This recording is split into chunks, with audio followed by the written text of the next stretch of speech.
అందరికీ నమస్కారం. మన ఛానల్‌కి స్వాగతం. ఫ్రెండ్స్, ఇప్పుడే అందిన వార్త టాప్ హీరోకి విషాదం. అతను కన్నుమూత అంటూ వార్తలైతే వస్తున్నాయి ఫ్రెండ్స్. మరి దాని గురించే వీడియో చేయడం అనేది జరుగుతుంది. చాలామంది చూస్తున్నారు కానీ సబ్స్క్రైబ్ చేయడం లేదు ఫ్రెండ్స్. దయచేసి సబ్స్క్రైబ్ చేయండి. సబ్స్క్రైబ్ చేయడంతో నేను చేసే ప్రతి ఒక్క ఇన్ఫర్మేషన్ అనేది మీకు నోటిఫికేషన్ రూపంలో వస్తుంది. ఇంకా వివరాల్లోకి వెళ్ళిపోదాం.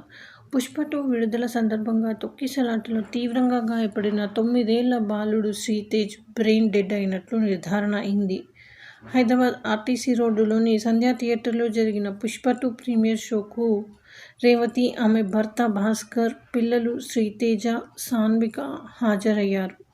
అల్లు అర్జున్ రాక గురించి తెలుసుకున్న జనాలు ఒక్కసారిగా గుమ్మికూడడంతో జరిగిన తొక్కిసలాటలో రేవతి, ఆమె కుమారుడు తేజ్ స్పృహ తప్పి పడిపోయారు. అనంతరం దుర్గాబాయ్ దేశ్ముఖ్ ఆసుపత్రికి తరలించిన ప్రాణాలను కాపాడలేకపోయారు. శ్రీతేజ్ హైదరాబాద్లోని కిమ్స్ హాస్పిటల్లో చికిత్స పొందుతున్నాడు. ప్రస్తుతం ఆయన పరిస్థితి అయితే బ్రెయిన్ డెడ్ అనేసి చెబుతున్నారు. సో ఇది ఫ్రెండ్స్, థ్యాంక్స్ ఫర్ వాచింగ్.